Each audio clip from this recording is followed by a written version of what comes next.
And a very good evening, or good afternoon, or maybe even a good morning to you wherever you might be in the world. Welcome along to the ProSynth Network show. It is episode 281. It's a very special one, as you will soon find out, as we've been telling you all week to tune into this one. It's a special one. We've got some familiar faces, and we've got some new faces, some very new important faces. So we'll come on to that shortly. So before we do any of that, let's just get all the housekeeping stuff out of the way. So if you could, during the show, if you like what you see, give us a thumbs up. Tell us that you like it, and of course tell us if you don't like something, because how else would we fix it if we didn't know what we were doing wrong? So do give us a thumbs up or a thumbs down, whichever you feel is most appropriate. If you want to comment during the show, please do. I'm sure that some of you will have some good questions for our guests, so if you want to do that, if you're watching on YouTube, comment in the chat and prefix your comment with a big capital Q. That way it helps those of us with poor eyesight pick it out from the rest of the ephemera that happens over there in the chat, and we can stick it to one side and then pose those questions to our guests. If you haven't already, please do subscribe to the channel. It costs you absolutely nothing, but it means the world to us, because it helps us propagate the channel around and get it into more people's faces, as many as we can, as YouTube will us allow. And of course, if you know somebody who doesn't watch this show that might enjoy it, then please do share the link to the channel, which is simply youtube.com/@ProSynth Network, and just tell the world that we are here and that we exist, and they might actually enjoy 2 hours on a Friday with a bunch of synth nerds. We are across all of the social media networks, but we predominantly hang around on Facebook. But we are across, obviously, YouTube, Facebook, Blue Sky, Twitch, Instagram, Threads, and TikTok. @ProSynth Network is the handle across all of those. If you want to support the channel, you can do so in a number of ways. One way you can do that is by subscribing to our Patreon page. It's a minimum $2 a month, and you don't have to commit to anything more than a month at a time. You can stop it at any time, start it again whenever you feel is appropriate. But what you will get is some free stuff. We send free stuff your way. So in fact, hopefully 5 minutes ago, some things went live on both our Patreon page and for our YouTube channel members. And that is a big brand new spanking set of sounds for the synthesizer that we're going to be talking about today. So if you are a Patreon subscriber or a YouTube channel member, go to the appropriate page and fill your boots. There's also lots of other patches for other hardware and software synthesizers. There's exclusive video content. There's video content that's been snipped out of the shows to make it much more easy for you to enjoy, ad-free, so it's all there. They're the benefits, and of course you get the warm fuzzy feeling of keeping this channel going for maybe another 5 or 6 years, because that's coming up to the 5-year mark very soon, I believe, and we'll be celebrating that in quite a special way at Synth Southwest, which is a show that we're going to be doing in March next year on around our 5th birthday. So please do, or is it our 6th birthday? I can't remember now. It's been so long. It all blurs into a fuzzy mist. Anyway, more of that later. Of course, so you can also support us by buying merchandise. As you can see here, I'm wearing a ProSynth Network t-shirt, which is the one that we have. My other synth is a DX1, which is something I can actually accurately say. But there's loads of stuff. There's t-shirts, there's hoodies, there's hats, there are amazing drinks bottles such as this here. If you want to buy a drinks bottle, buy a drinks mat to put that on. Loads of things. And again, the channel is able to take a little bit off the top of that to keep us going and fund the process that we use. So I've mentioned asking questions, so I think we're through the housekeeping, and that's good. I wanted to whiz through that because I want to make the most of the 2 hours that we have with you all, because we have some very, very special guests. As you've probably seen in the show thumbnail on YouTube, Cherry Audio, they've released yet another amazing synthesizer. And we've not only got the three of the big guys from Cherry Audio to talk about it, but we've also got a gentleman who probably needs no introduction, but I'm going to give him one anyway.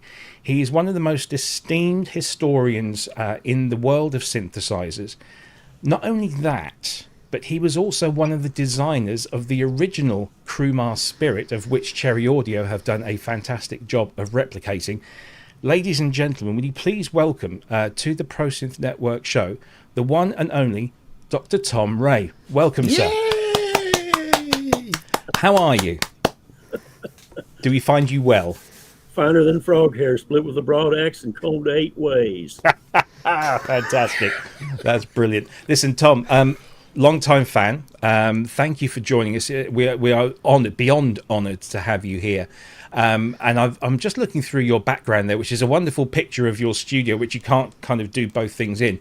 I'm noticing, and on the top right-hand side of that rack, you've got a Yamaha FS1R.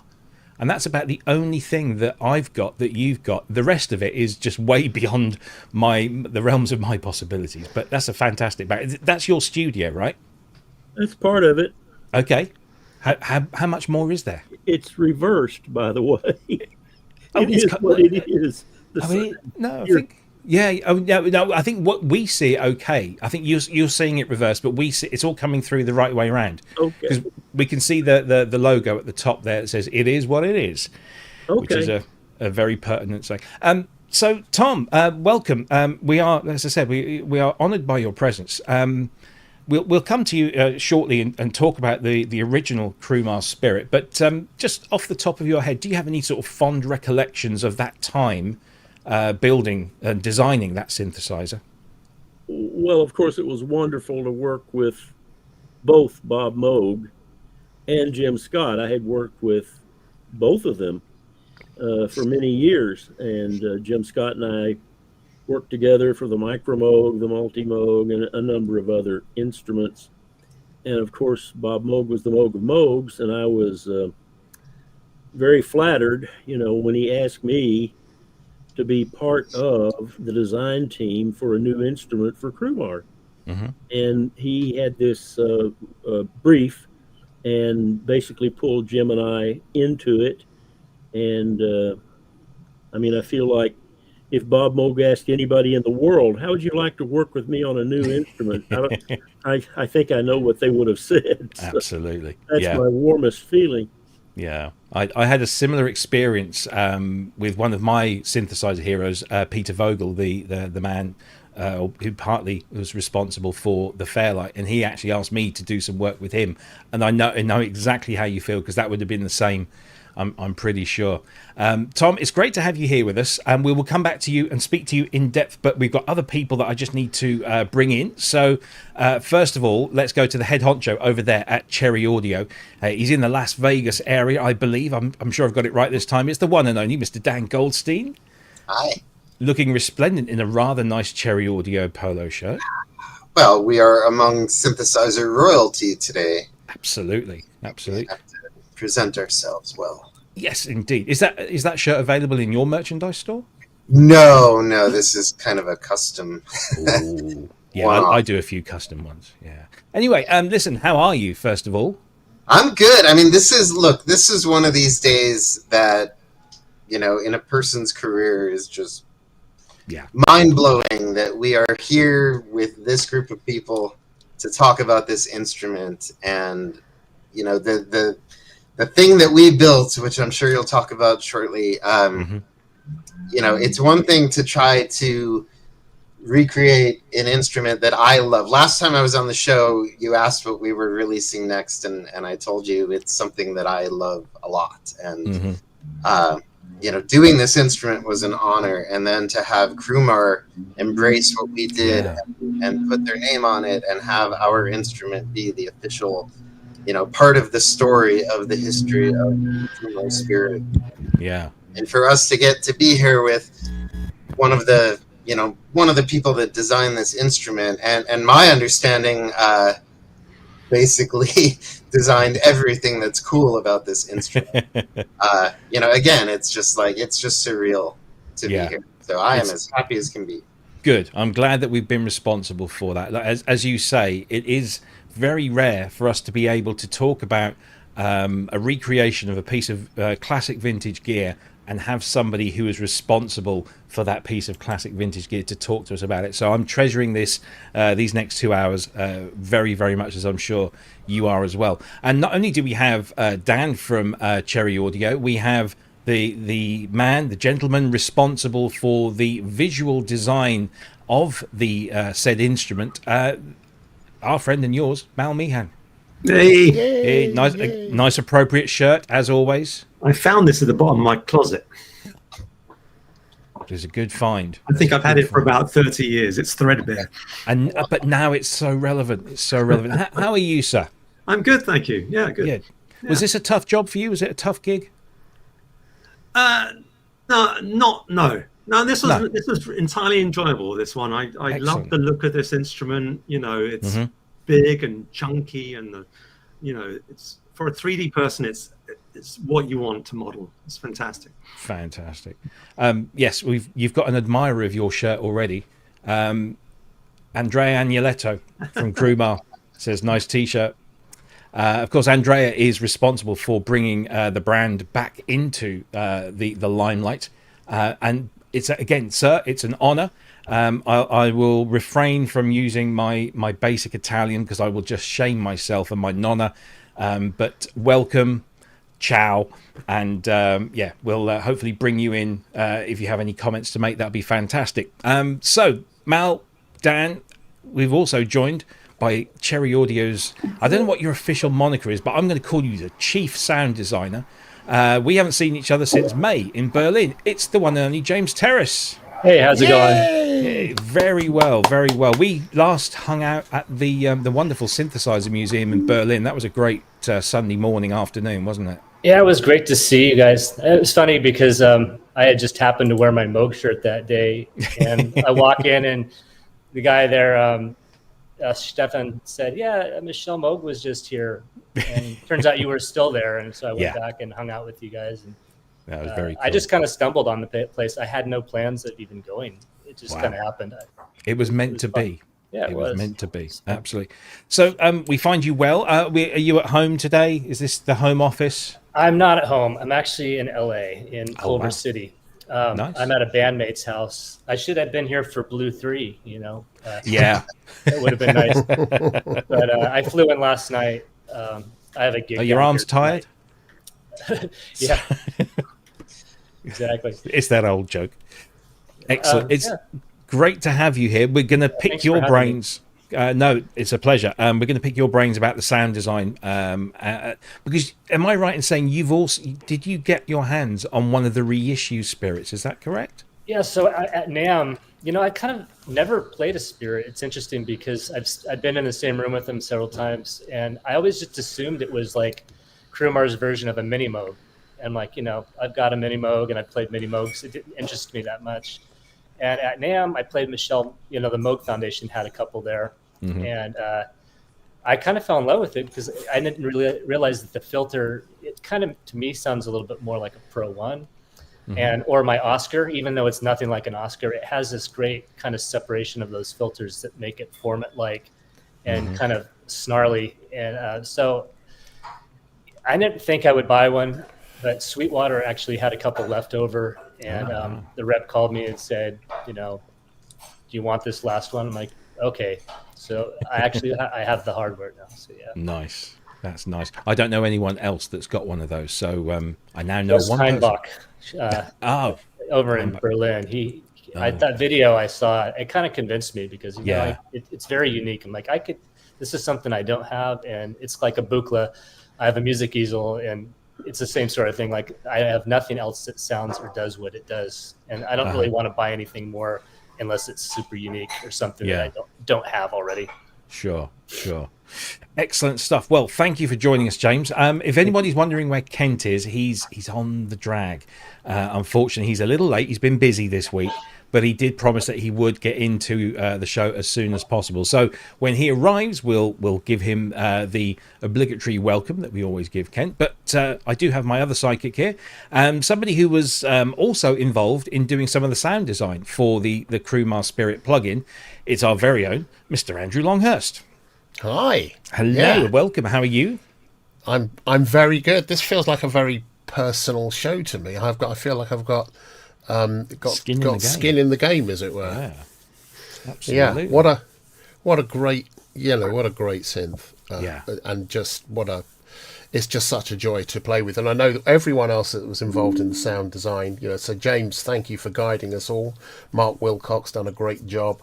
James Mike Dyson. Martin. But James Dyson is a star. We've got a joint bank that's available on Patreon. Mike Martin and Rich Formidoni. And this is a sound designer's synth as well as a musician's synth.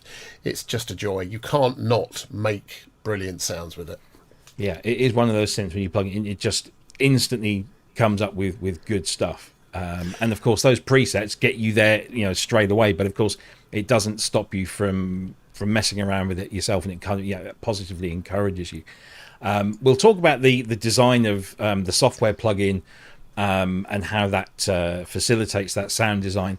Just want to bring in very quickly, just to show everyone that the posts have gone live on our Patreon page and on our YouTube channel members. So for our YouTube channel members, which again is a minimum $2 a month, and you get all the same stuff. If you go to the ProSynth Network YouTube page and go to the posts column, you'll find the link to download these patches. There's 71 brand new patches from our Andrew Longhurst, and I want to say our James Dyson as well, because he's so frequently in here and does so much great work for everyone, including us. He's donated so many patches for Cherry Audio synths and for other synths as well that are all available to our subscribers.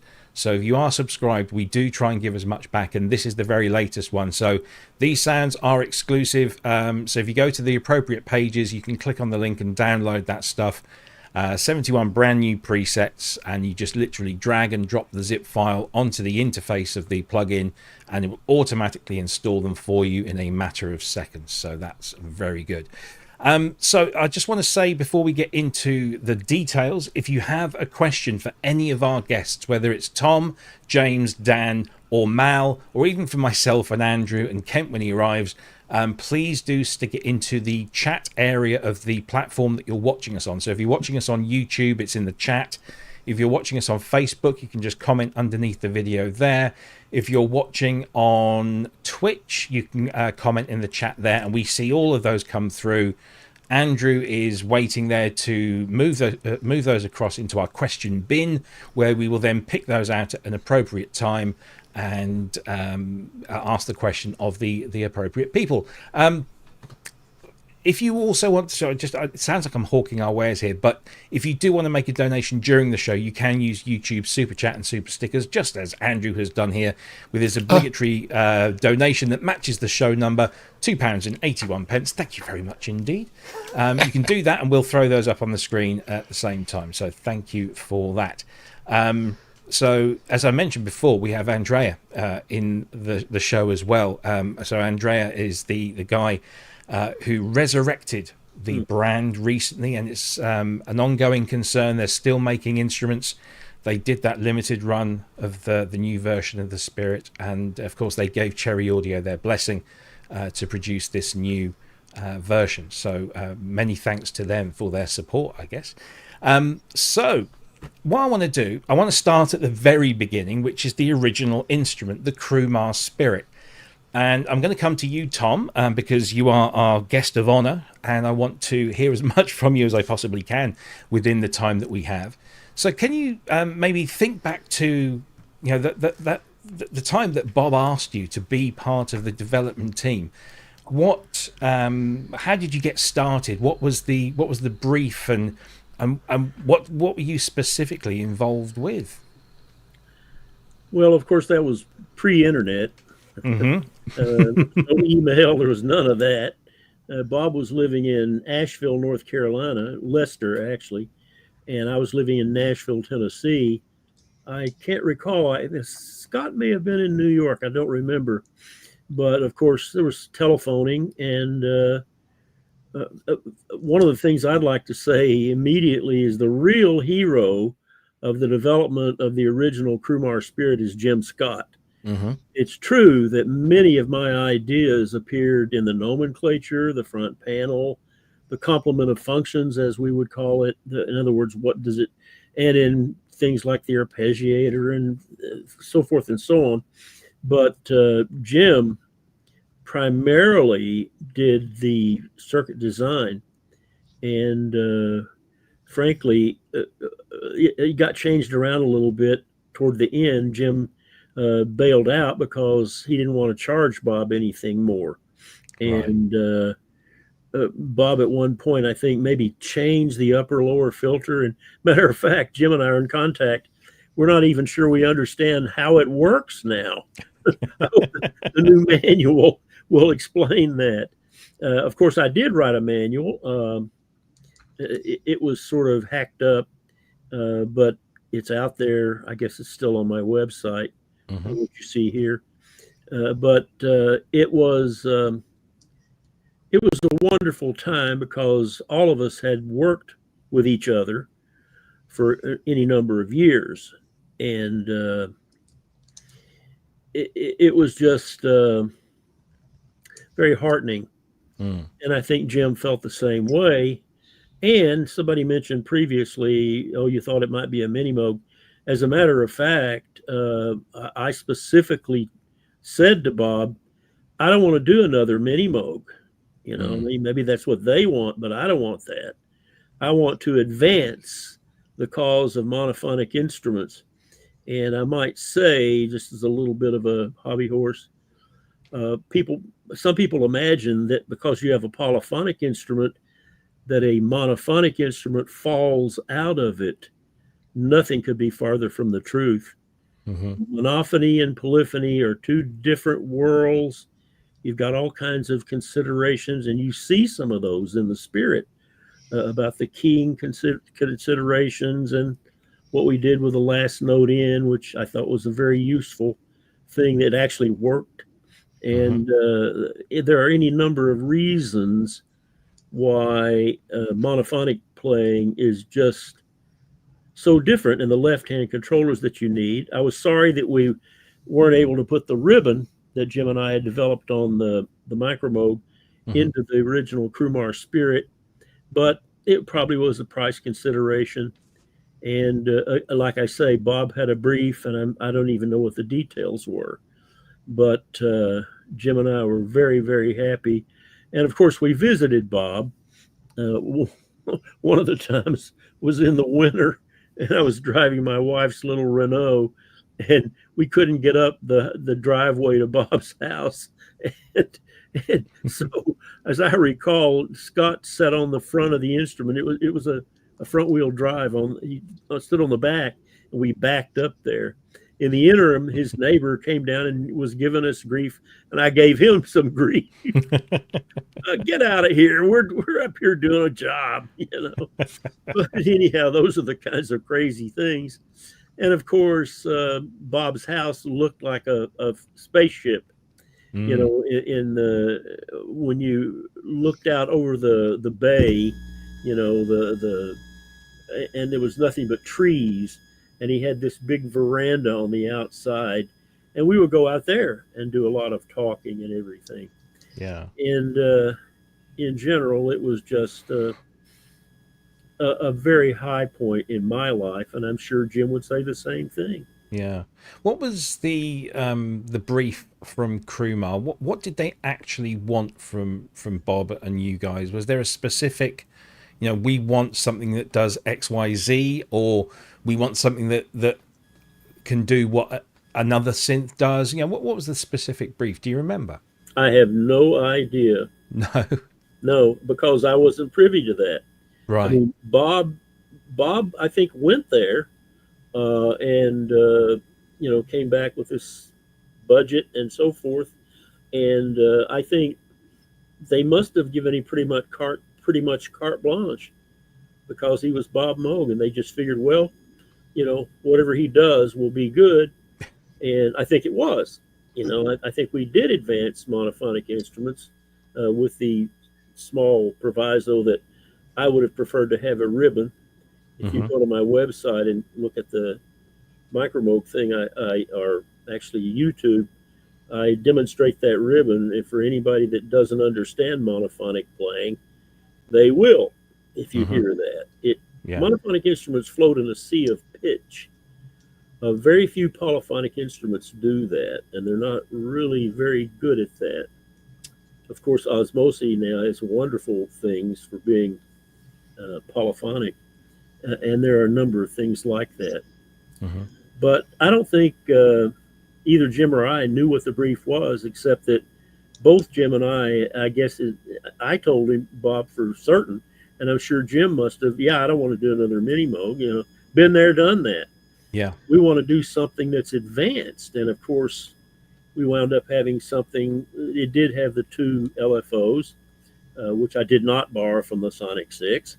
And it had formants, and it had the things that I felt would advance monophonic instruments, and a whole lot of things. The arpeggiator was quite novel, and the scanning keyboard allowed a latest note in priority that really worked. There were a number on the market, and they were kind of silly. If you played a note and held a note, if you accidentally fluffed another note, it would jump to the note you fluffed, not the one you're holding down. Mm-hmm. It struck me, well, when a musician's holding a note down on the keyboard, I think that's the note they want to hear. Kind of obvious, but you wouldn't believe the iterations Jim Scott and I went through to make that a reality. It was, as Dave Luce would say, non-trivial. It was fairly difficult to make that actually work. And of course, Jim was the genius behind that. Yeah. I was just the guy that said, no, that's not it. That's not going to do it. Let's try again. Let's do this. Have you thought about so-and-so? Yeah. So we didn't know what Bob's brief was, nor much about his relationship with Crumar, but we certainly had a central relationship with Bob himself. Excellent.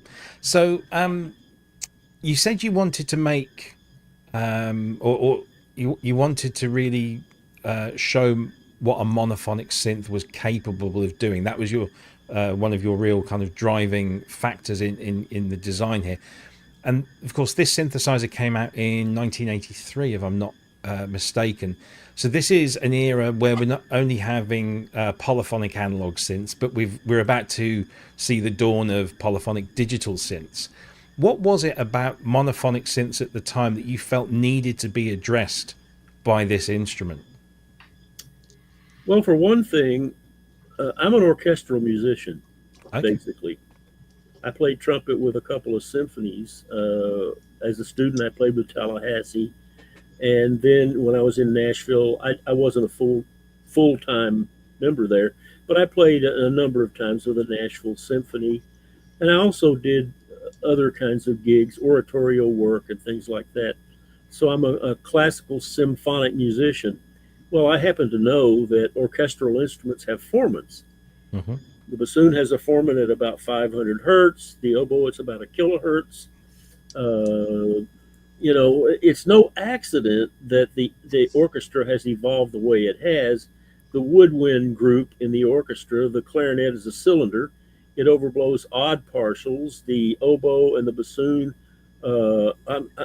yes, it's the clarinet's a cylinder. The oboe and bassoon are truncated cones, and they do all harmonics. The horn is its own special thing, and of course the flute has so little harmonic structure it doesn't collide. In other words, those instruments play well with each other. Mm. I mean, there were dozens of instruments, the sarrusophone, the ophicleide, I know a whole lot about what didn't get into the symphony orchestra, but it struck me that I had used the Moog 914 filter to do formants with a mini Moog or whatnot, and I found it useful. So it wasn't the idea that we were trying to build an instrument that would imitate orchestral instruments. I knew that in general, the concept of formants would be extremely powerful. Mm. I also knew that having more than one modulating source would be very powerful, and to have second order modulations would also, meaning one modulator modulates the other modulator and so forth. Mm-hmm. And I had a lot of background and training at George Peabody College in Nashville, which is now part of Vanderbilt University, with a Moog 3C. That's where I got most of my ideas that wound up in the Crumar Spirit. Because, for instance, I used to call it fascinating rhythms. Now, we have what's known as LFOs, low frequency oscillators. The Moog 3C didn't have any of those. It had 10 oscillators, at least 9 of which, as I recall, were DC coupled all the way down to 0 hertz, essentially. They could be LFOs if you tuned them low. So I would use 4 or 5 LFOs, if you will, controlling the frequency of one VCO in the audio range, and tune the frequencies of the LFOs slightly differently, and it'd be fascinating rhythms. You could listen for hours at a time, almost like a poor man's sequencer. And there were just so many things that you learned with a modular system that I found useful in helping aid people design monophonic instruments. So that's kind of the background there. Yeah, that's fascinating stuff. Let's just see if we've got, Andrew, have we got any questions coming in at the moment? He's muted, so we can't hear what he's saying. We have. They're up in star. I've been starring them. I take it that's the way to do it. Yeah, that's they're up in stars. So there's some there. I do have a question for Tom though. Yeah, please do. Just your orchestral background is very evident, and I think what people forget, because they hear orchestras as one polyphonic instrument generally. They hear all the different parts, which are all monophonic, but they hear it as a polyphonic sound. You've alluded to the fact that with monophonic synths at the time, you felt they didn't really do enough. They weren't complex enough and didn't complement that articulation, as it were, of orchestral synths. How much of your focus was on that articulation? Because I think for most of us as sound designers, what we're always looking for is how can we articulate something to make it feel organic, or to make it feel different, to do things with it that gives it that performative edge, that makes it a musical instrument rather than just an on and off switch. What was your thinking on that? Well, unfortunately, even the Spirit didn't have what I felt would become critical. Nowadays, of course, we have velocity and force sensitive instruments, which is a huge advantage, to doing some things. And also, I'd always thought this way. I love the electric guitar. You got something you can put in your hands, you can hammer down, you can pull things. Yeah, I mean, the articulation possibilities of an electric guitar are so manifold. It's just incredible. And most synthesizers have an ADSR, attack, decay, sustain, release, that goes So even the Spirit, I didn't quite get some of my ideas about what would have been easier, like the concept of attacks that are percentages. I mean, the attack literally changes its length or its timing. Maybe Cherry has done this. I hope, some things like that. I know what you're saying about articulation, because Dave Luce proved that if you cut off the beginning and the ends of notes that are recorded and play them for people, it's very on the same note, it's very difficult for them to discern the difference between a bassoon, a trumpet, an oboe. Yeah. I mean, articulation is where it's at. I mean, it's the difference between Bud Herseth at the Chicago Orchestra and Al Hirt in New Orleans. I mean, there is no trumpet sound. There's the style. And what is style? Style is pitch bending and articulation for me. Yeah. Those are the two important things about style. And so, no, we didn't reach what I felt would be the optimal for that, although there were other things that made the instrument valuable. The arpeggiator, the formants, the dual filters, the dual LFOs, the last note keying that worked, and some things like that. So I am perfectly in accord with what you're saying. Monophonic instruments articulate, and imagine having 80 to 100 people who are thoroughly competent musicians making all of these articulations all over the place on stage. Not only it's acousmatic, I think the French call it. It's not a point source of sound. It's not like two speakers. You get this incredible depth about where people are sitting in the orchestra. And this is just something that I still think about. There's an interesting question that's come in from James Dyson, who was one of the sound design team on the Cherry Audio plugin. I think this is quite interesting. The innovations that came to the Crumar Spirit, were any of those later shared with future synthesizers, either deliberately or copied? Are you aware of any of those things that you came up with being then used on instruments beyond that?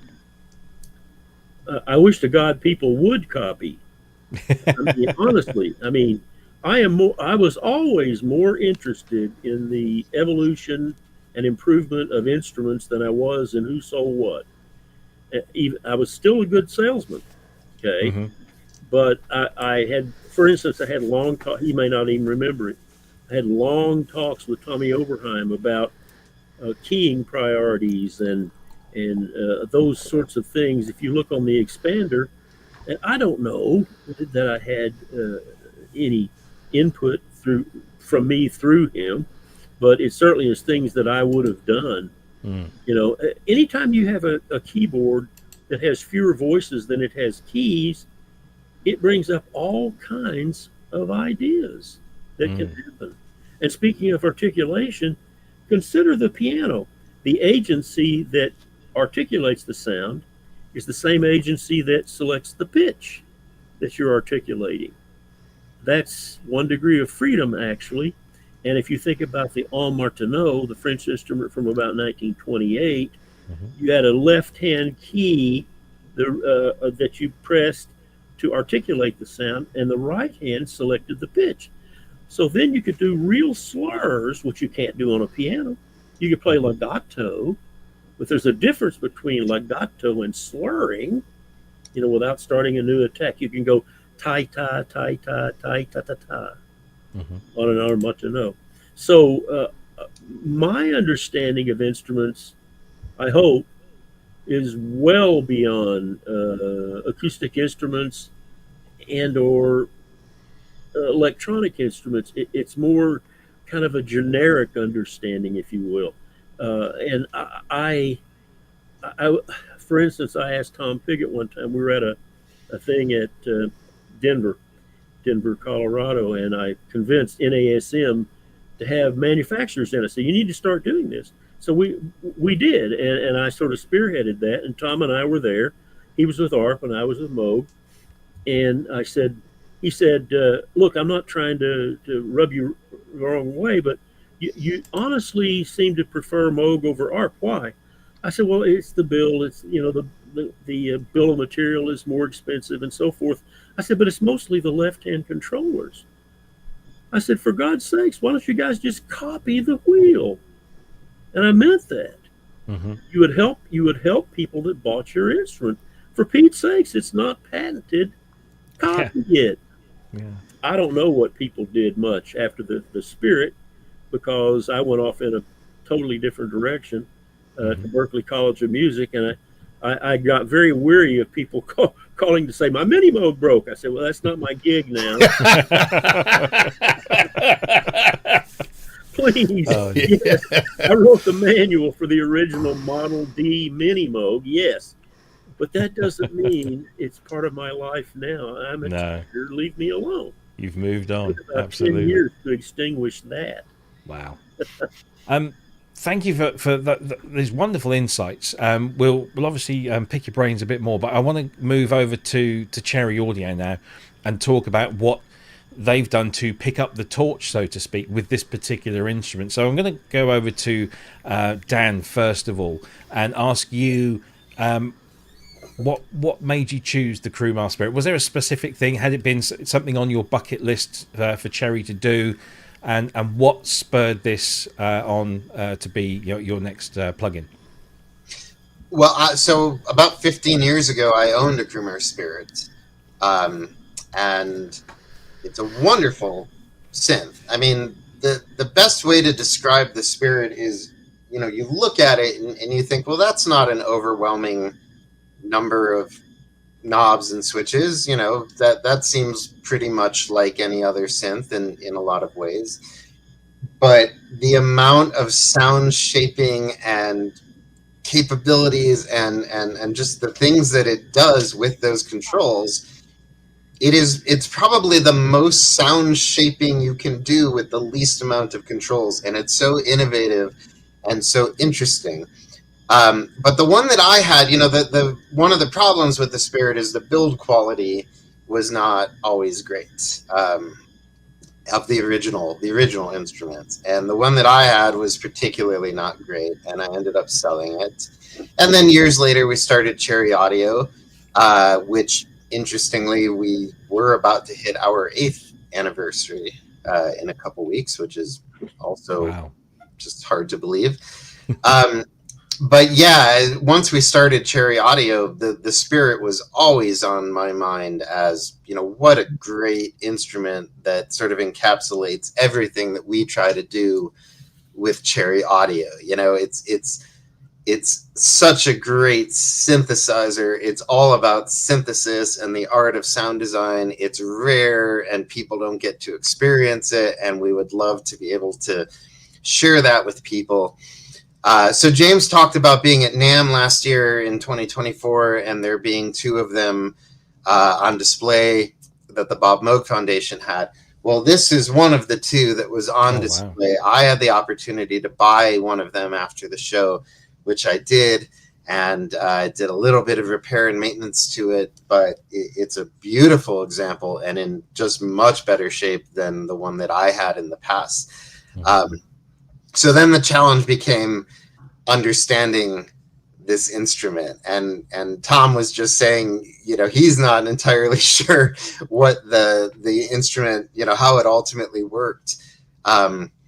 Well, there are bits in the manual that are not 100% accurate, and the schematics are good, but there's not a lot of explanation about the circuitry. So we dove into a very long process of really, trying to understand all the unique choices in this instrument and how they worked, the dual filters in particular, and how all the different modes, the overdrive mode and the bandpass mode, which is not really a bandpass mode, and just all these secrets that we had to unlock. There are a lot of innovations in this instrument, and my understanding is Tom was responsible for most of them, especially the Arpeggiator, which is so unique. And someone asked just now, the question was, have these innovations found their way into other instruments? And to my knowledge, no. I mean, the things that are unique, the unique Arpeggiator, the unique filters, this is it. This is the only time they ever saw the light of day. So it was such an honor and a challenge to really dig into this and figure it out. And every day was just, every day was like, oh, I get what's happening here. Okay. Every day was another revelation. But it really is sort of the perfect Cherry Audio instrument as far as I'm concerned. And I love the challenge of doing this. I just think it's such an exciting instrument. Interesting comment here from Andrea. Original schematics are not correct. There are a few mistakes done on purpose. This was the way to protect projects back then. That's interesting. Yeah, there's also a lot of things that are just not explained. And the best way to say that is there are switches on here. There are rotary switches that are dual switches. So you're actually switching between your multiple poles. And on the schematics, they don't show what the connections are when you move the switch. So it's a lot of, well, it must be this path that's connected to this path. And in that case, this must be what's happening. But I think a lot of that was done to sort of protect, to make it not immediately obvious what's happening inside the instrument. That would explain why Kent often says, these damn things are wrong. How did they get this? but if it was deliberate, it kind of makes logical sense. That's really interesting. Thank you for that, Andrea. That was really interesting. I want to pick your brains about the arpeggiator, because everyone has said the arpeggiator is quite special on this. So Dan, can you tell me and tell our audience what makes the arpeggiator special on this synth? Well, sure. You look at the front panel and it's got 3 modes: ripple, arpeggio, and leap. Right away you go, what does that mean? So the 3 modes are basically, the ripple mode is like a standard up arpeggiator, where it'll play, you hold down the notes and it will play them in the up order. Yeah. The arpeggio mode plays the notes that you hold down, and then it plays them an octave up, and then it plays them an octave down. Right. And I realized while programming this that I'm not aware of any other arpeggiator on any other synthesizer, at least analog synthesizer, that plays notes below the ones that you're pressing. So right away, you get do-do-do, do-do-do, do-do-do, which is just unusual to begin with. And then the leap mode, the notes you hold down are played in the following order. The first note is played at the original octave, the second note is played an octave up, and the third note is played an octave down. So if you hold down 4 notes, it goes through a cycle where it's original +1 -1, original +1 -1, original, and the patterns that come out of it, just holding down a 4-note chord, creates this symphony of sound that sounds like a programmed sequencer more than an arpeggiator, because it can be so unpredictable but again, it's not a complex concept. But when you just turn the machine on and you hold down a chord and all these sounds come out and all these notes come out and you go, how is it doing that? All that came from Tom, and to be the one, in the 1980s to say, well, no, why hasn't anyone ever done this with an arpeggiator? Let's try this and see what it sounds like. I find that amazing. I love that. Tom, do you want to add anything to that about the arpeggiator? Yeah, as a matter of fact, I do. I stole the concept of the leap, from Guillaume Machaut from around 1300. It's called Isorhythm. You have the color and the talia. In other words, think of 2 things, just 2 things. One has 7, the other has 6. If you start them and you allow one to cycle through the other, it'll go 42 times before it repeats. I mean, that's a crude way of talking about isorhythm, but, not to forget, I went to conservatory. I taught at Berklee College of Music for 30 years, but I went to conservatory. What didn't say conservatory over the front door, but all those NASM, National Association of Schools of Music, they were based on the conservatory model. Every course you took was bent to the canon.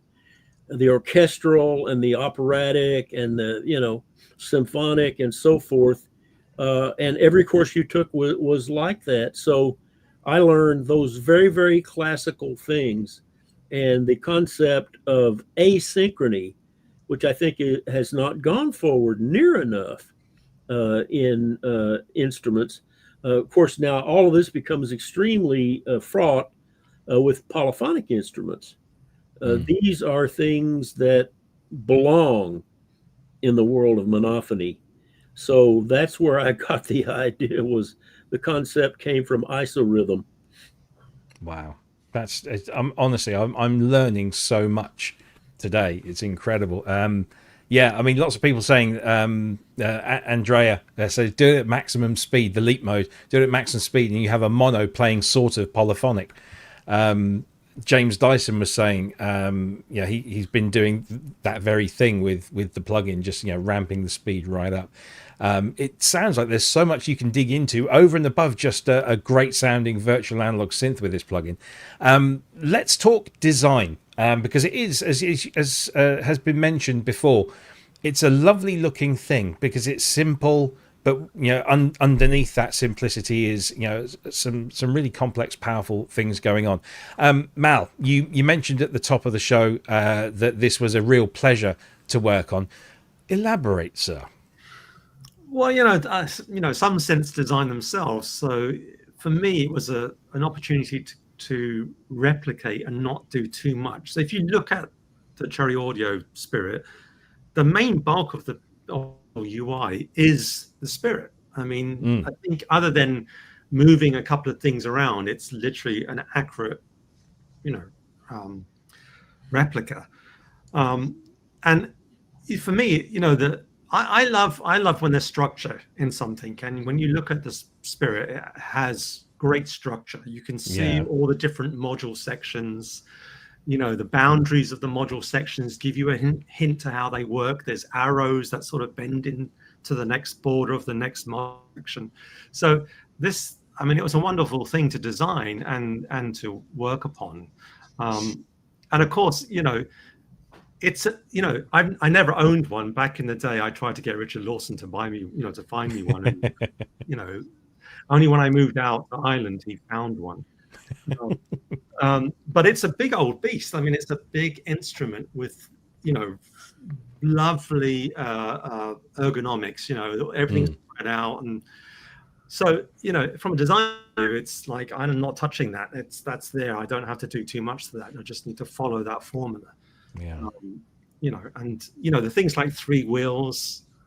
That's a great thing. Why don't synths all have 3 wheels? I know, right? So in terms of the look and feel of it, I just wanted to keep it as close to the original as I could. Yeah, sure. And you've done a great job. I love the way that the original design, which you have kept, is that everything's got a little box, but each of those boxes have very subtle arrows that move and show you the signal flow. And I've always said, I'm a very visual person, and like you say, you can look at that and know exactly what's going where and doing what without having to open a manual, which we've heard is not particularly accurate. Right, and I'm talking about signal flow. That's for me when I took on this project. It was like, there's 2 signal flows. There's a flow through the filter, and there's a kind of sort of like on the CS80. There's a system where the waveforms skip the filter and come out to a second audio signal. And to me, that was like straight away. I was like, that sounds to me like this could be a 2-layer synth, but not a 2-layer synth. Yeah. And so that was really the idea of having 2 effect systems and having the 2 different signals going to their own unique effect signals. Yeah. It's a wonderful synth. And when we added the secret source of the multi-voice system, it just creates something that is really alive. It's very alive. Yeah.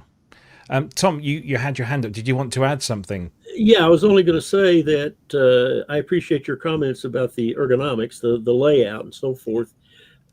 We actually didn't wind up with some of the ideas I really hoped we would, about the arrows showing the flows and everything of how they work. And I don't know why. In the final analysis, Jim and I had to go away, and Bob was left. And the thing about the dual filters, even Jim Scott today tells me, I'm not sure what Bob did, but Bob had a hand in that, which is fine. It worked out pretty well. But the idea that we obscured or Scott obscured the schematics, I don't buy that at all. That's not something any of us were into. I think it was just exceeded our capacity, the 3 of us, to finish it and to adequately describe, because it is a complicated instrument. One of the things that wars against it is you sort of have to know what the hell you're doing, to get into this thing. Now, Ben Luce, worked at Los Alamos, and he has an IQ north of 160, I'm sure, like his old man, Dave Luce. And Ben looked at it for an hour or 2 and was in my studio, and I went away to the other side of our building here And lo and behold, he came up with this stuff. It was really sort of amazing. Yeah. And that's rare, you know. The combination of a sound designer and performer is not it's not ubiquitous by any means. Yeah. And as a matter of fact, this idea, every idea is a two-edged sword, and I'm sure that Cherry has provided huge amount of storage and so forth, which of course we didn't have. Sure. You know, ours it had one ROM, you know, the front panel, read-only memory. So that was it. There you go. And you had to, but here's the point. Anything that you knew how to make in those days, you had to keep in your head and in your wheelhouse. So the idea of memory is extremely powerful and, of course, terribly useful. But on the other hand, when memory came in, sound design took it on the nose. Because, that's wonderful. I'll tweak it by moving one knob and save it. Bang. Somebody else's work, which is okay. I mean, there's several different functions in making music with a synth. You know, there's the performance, there's the sound design, there's the orchestral design, if you will, the tracking and so forth. It really is an unusual person who excels at all of that. Yeah, absolutely. Thank you for those insights. We have finally been joined by Mr. Kent Spong. He's here. Greetings. With Siri the dog. How are you, sir? I am so tired and so worn out. Friction burns on my fingers. Shan't ask. Oh, and I just got off. Do you know what? I have just got off the phone with Ros Prior. Right. Ros Prior? I'm sorry, no. British female dragster racer? No, still no. But no, okay. I'm with you. I'm with you on that. Okay. Ken. Well, we were discussing negotiations on getting it was a mechanical supercharger for the Mustang. Oh, I see. To double its power, and she's talked me out of it, and I thank her for that. Wow. There you go. Because you don't want that. No. Well, okay, Ros. Cool. There you go. Crumar Spirit. Yes. We've spoken to everyone else in the room. You know, those that designed it, those that have built a plug-in version of it. We always come to you to ask you about your experiences with it as they come into the workshop. Obviously, there's not that many of them out there. Whether it's the original or the remake that was done a few years ago. What are your experiences with the Crumar Spirit? Have you had many through? I think about 5 or 6 over the years. Yeah, 5 or 6 of them. What do they generally come in for? Well, when they come in, I'm always there, fingers crossed, going, "Please don't be the filter. Please don't be the filter." Because it is a SEM 3350. Right. And you've got more chance of finding unicorn poo than a SEM 3350. They didn't make a great many of them at all. Which is it's a dual solid state filter, bit like their 3394, but very, very rare. Right. So I mean the rest of it, yeah. I mean the parts in her are a breeze.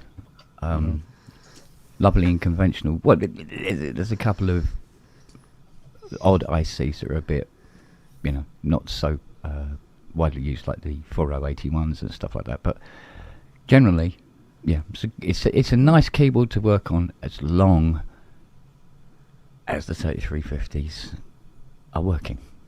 Cool. Well, it's a 3328, right, Kent? 3350 for the filter. There's only one way to sort this out. I'm pretty sure it's the same one found in the Chroma, and pretty much nowhere else. But I could be wrong about the number. Very, very unusual choice for a filter, and that's actually important because people always sort of attach the Bob Moog name to the Crumar Spirit, but it is not a ladder filter, and it's nothing like a mini Moog filter. It's very much its own its own filter sound. Tom has his hand up. Yeah. I hope I'm not dispensing bad dope. It's been a long time, guys. That was a long time. But Jim Scott worked with the guy, I think, that did, was it Curtis? Yeah. Okay. Yeah, Jim Scott worked for and with Curtis for some time and had something to do with the 3330, the 3350, the numbers. What do I know? But I'm sure that Jim knew about that particular. I think it's a what's called a universal filter, maybe. It has both low, high, and band. I may be wrong on that. Somebody correct me if I am, please. But Jim, of course, knew all about that chip. So that may be why. And you're quite correct. It was not the Moog ladder filter. But it certainly didn't keep the instrument sounded different, of course, because of that. But I mean, the instrument has a nice sound palette. Absolutely, yeah, absolutely. I'm very, very conscious that James has been sat there patiently in LA. I mean, he's in LA, so it's a nice place to sit waiting patiently. I want to come on to talk about designing sounds for this instrument, because, as you said again at the top of the show, you've got a hardware version, the reissued version that was done. There was about 100 of those, I think, that were made. That's what they said, 100. Yeah. So you've got one of those, so you're familiar with the hardware, and now you get this gig to do the software version. Did you? How much of what you brought or what you learned from the hardware was brought to the software? And then, if you can talk to us about the expansion of the software version, giving polyphony and all the extra bells and whistles that a Cherry Audio plugin adds.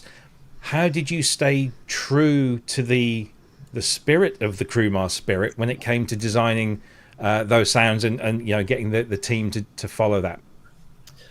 Well, it kind of was reverse order. I briefly played the one at NAMM and later at Buchla and Friends, which is like another event that occurred in LA around the same time. And I was pretty impressed, but I just didn't have time. You get in those environments, there's a lot of people around, you can't really concentrate.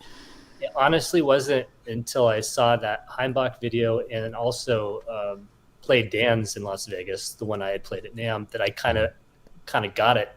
But at that point, the plugin had already started. So I had kind of played with the plugin, and it convinced me that I wanted the hardware. Gotcha. Which is interesting because I honestly don't need any more hardware. It's the last thing I ended up selling, or I'm going to sell a Mini Moog to my buddy Mark Wilcox, and that would fund this. So anyway, it's cool because it's so different than a Mini Moog, and I'm so surprised that over the years I had never played one. But it's got that. I love formant sounds, and I love vowel-y type of sounds. It's something that I love having a mod matrix so I can like modulate the filter with an oscillator to get that kind of thing.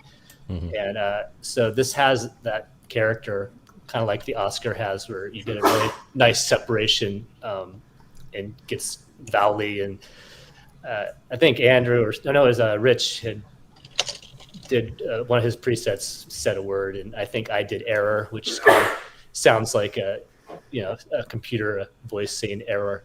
And it's kind of fun to do that kind of stuff. And that filter can definitely do things that mini filters can't. Yeah.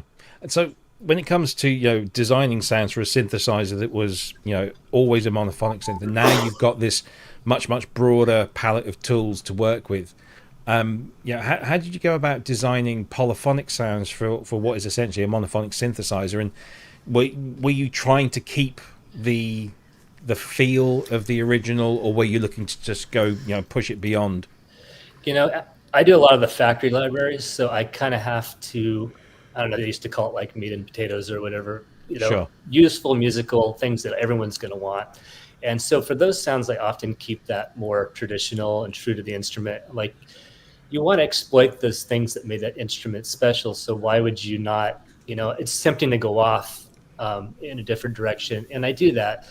I kind of honestly leave that these days to James Dyson, because his sounds are so innovative and cool. And, I love to program those sounds, but they're very time consuming, and it's just kind of like you get lost, and I could spend a day on one patch, Yeah. So I tried to keep it pretty pure. The mod matrix opens up a lot. I love the idea on the original that you can modulate one LFO with another. That's super innovative for its time. I mean, beyond patching something like on a modular, there aren't a lot of synths that do that. And I mean, you can do anything modern probably does. But the mod matrix, I love having the mod matrix for that. But the original did it without one. So I think that's very cool. Sure. What's your favorite part of this instrument? What was the feature you kept going back to thinking, this is crazy, I'm getting so much good stuff from using this? I think this? the filter, to be honest. Yeah. I mean, we've expanded things. Like Mal, actually, he added a ladder filter, like a pedal version that you can run the other Shaper Y path through. So you can kind of get two filtered versions. And the hardware has an output for each, which is cool. You could add pedals on that more pure kind of, I don't want to say boring, but it's very clean, and it's got the ring mod, so you can introduce that. But as far as filtered, the one side it's almost like having two completely different instruments, and when you mix them together, it still kind of can often sound like it's two separate paths and not so homogeneous. But that's when sound design and shaping gets into it, and having the different effects and filter that Mal added, like all of our effects, it really transforms the instrument. And you never know how a monophonic instrument is going to perform in a polyphonic way. I was very surprised with the PS20. I love MS-20s, but I didn't think it was going to be a very good polyphonic instrument. But you just got to be careful of something with such a powerful filter like the Spirit. It gets dense fast, like a memory mode. You got to kind of massage it and bring in things in a certain way to keep balance. It gets powerful fast, and that filter, I thought something's wrong here. Like, you line them up, the resonance insane. And Andrew, I'm sure, can. Yeah. I was gonna come to Andrew just about. I just want to share with everyone the sound design team, because it's a cracking team here, apart from Longhurst. I mean, scraping the barrel there. But obviously, James heads it up. You've got Mark Wilcox, who's been on the show with us before. You've got Mike Martin. You've got the inimitable James Dyson, who just seems to be everywhere at the moment, doing some brilliant work. Rich Formidoni as well. And, of course, you, Mr. Longhurst. How did you find approaching this thing? Was it an easy thing to get into? No. No? Not initially, because it's not like any other synth. And the initial, well, I say no. Yes, initially, because you've just got the one channel path. If you just focus on the two oscillators going through the default path, which is the Mod-X path, you go through the filter, you can modulate it a little bit, and then out it pops, and it's like a traditional synth. But you've got two. You can change the overall interval between the two filters, and you can change between different waveforms. That's all. That was all perfectly understandable. And then there's the Shaper Y. There's this second path, and there's this other bunch of faders, which is the Shaper Y path, which is just the raw outputs from those, which is going through the Shaper itself, which has its own envelope. So it was kind of initially. I remember James and I were swapping emails, and I was going, "What's going on with this? What's this about?" And I got it. Eventually, I got it. But I think just going back to Tom's thinking, I asked him about articulation, and he was talking about isometric, or isorhythmic as well. Taking notes and having them do sort of threes and fours, and so if you do a 3 rhythm and a 4 rhythm together, you end up with them not repeating until they get to 12. What was really interesting about this, and I think the sounds I enjoyed creating most, was using the multi-voice, because with the multi-voice, I was doing a lot of stuff where I was pitching one, the first oscillator was default, the second one was a fifth up, the second one was an octave down, and the third one was a fifth down. So you could hold down a 3-note chord or a 5-note chord, and it would play differently each time. You get a different set of tunings. And if you did that as a polyphonic chord, it was wonderful.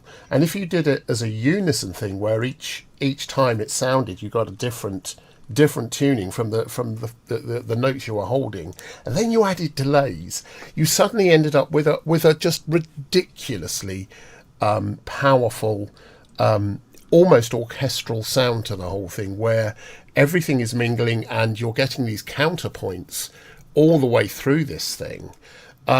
It was extraordinary. And then lastly, just the ability to be able to use either one of the two wheels to change the pitching of the multi voices. So you can go from a fifth to a third. You can go a fifth, a fourth, a third, major third, second, a minor third, and a second.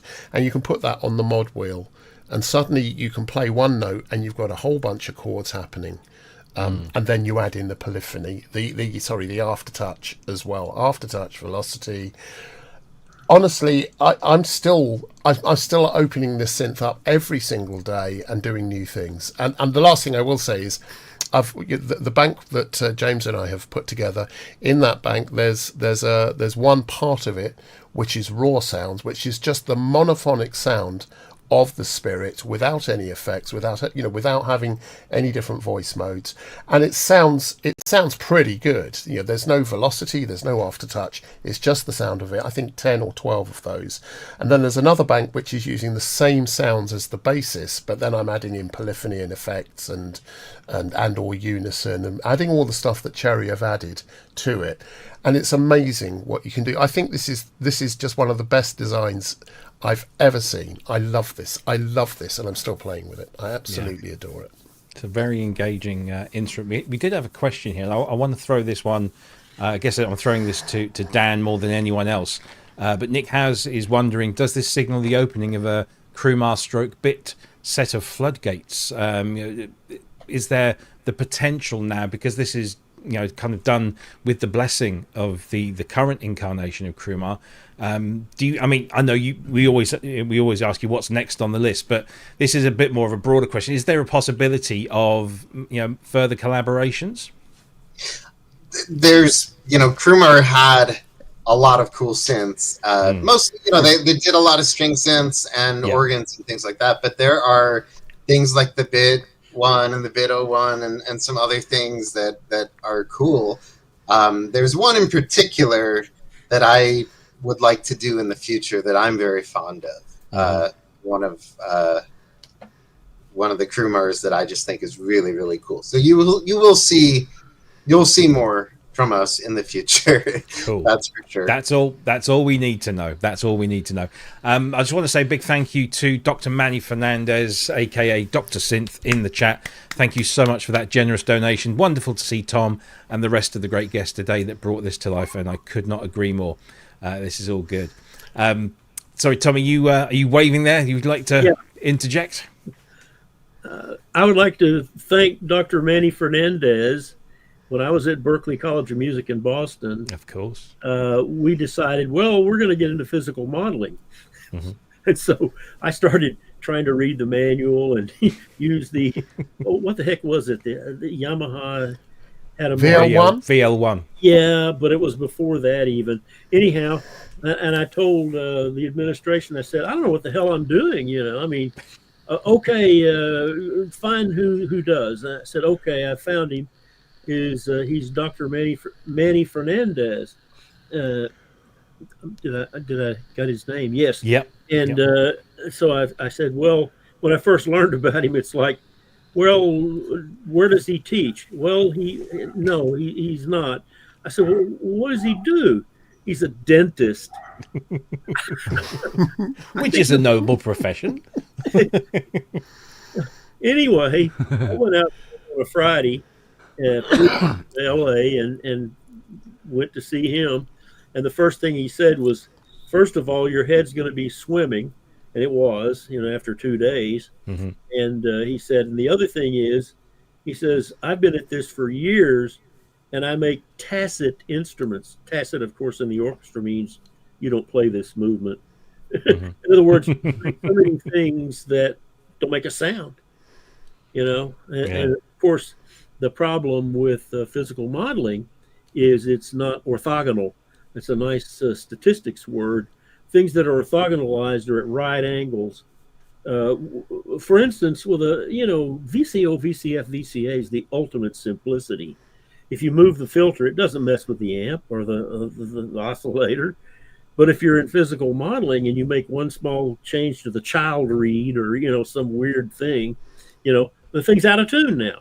It'll only play over an octave in tune, and it's just so complicated because physical instruments are complicated, sirs. That's why a student would ask me one time, well, when are they going to make physical modeling easier? I said, well, I guess when they make physics easier. It ain't going to happen, folks. But Dr. Manny Fernandez, wonderful to see his name and to be reminded of him. He was a wonderful, wonderful man. He is, and he's been a great friend of the show. He's done some great stuff. He's just commented that he still has the signed Mini Moog manual that you gifted him. He's come over to Superbooth in Berlin, and he's been here to the UK. Manny and I did some stuff at Synthfest in Sheffield a couple of years ago, all based around FM, which was just glorious. And he's become a good friend of mine, a good friend of the show. It's always good to see. And he's always lurking, in his lunch breaks in between, pulling teeth and all that kind of stuff. I just want to take a couple of minutes to kind of just divert a little bit, because I promised I'd do this, and I have done this before, but now we've got the gentleman with us. I just want to tell everybody about this, which is a wonderful publication called, just trying to get the light right here, it's called Electronic Perspectives. And this is a glorious thing. I mean, this is in a beautiful presentation case. It's just a fantastic Hold it up again. book. Hold it up again. There we go. There's the book itself, and I'm not going to. See, I know if I open it, I'll drop it, and I don't want to drop it. But it's full, as you can see, of amazing pictures, designs, drawings, adverts, and of course Tom's great words, all culled from his time at Keyboard magazine. And it's a definitive tome. If you are into synthesizer history, you absolutely must get this book, and it's available to buy. There is a website. Just bring that up onto the screen. Here we go. So it's available now in the website there, and you can buy that. You can learn all about the book, the man, and exactly what it covers there. As I say, Tom wrote 52 columns that were first published in Keyboard magazine between the years 77 and 81. And there's 400 pages of all of those, plus the images. The images are stunning in this thing. There's also 2 CDs worth of unearthed recordings as well in there, so it's a multimedia experience. Tom, this is it's a stunning achievement, and I need you to sell all of these so that you can do more stuff. Can you just tell us a little bit about the book and the process that went into it, and and what you're hoping to share with everyone? First of all, on my Electronic Perspectives YouTube site and on the site that sells it, electronicperspectives.com, there's a place to look at all 400 pages to a 3-minute thing that Chris Swanson did, the fabulous Moog artist, now not with us. You could see all the pages and stop and look and stop and go ahead and, get a total feeling. I will say, sorry to say that Keyboard magazine, in their infinite wisdom, pulled the rug out from under me at that time. I had to argue and fight vociferously for the last 6 columns. And I was only able to get Bob Moog and Don Buchla in, and Max Matthews a little bit. And I'm so sorry that I couldn't do a column on Al Perlman, Tom Oberheim, Dave Smith, Roger Lynn, who am I, forgetting? I mean, the other pioneers, if you will. Yeah. But if I can sell the rest of these, the trade copies as they're known, maybe I can continue my research and do an extended edition or something, that has maybe 40 more pages, because I would like to write a column for each of those people I wasn't able to.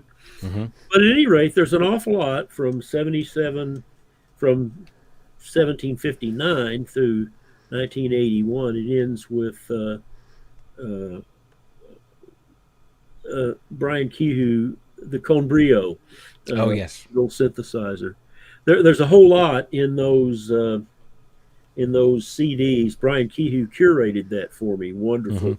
The co-author of Recording the Beatles and Man About Town, Man About The Who, Man About Everywhere. yeah. So I owe so much to Brian. I also owe an awful lot, and I'd like to recognize Wally DeBacker. Oh yes, Named Gautier. yep.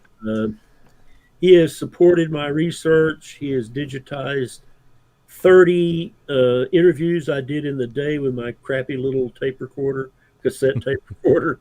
And I'm looking for a low thousands grant to pay to have those digitized, and I hope I can get that done.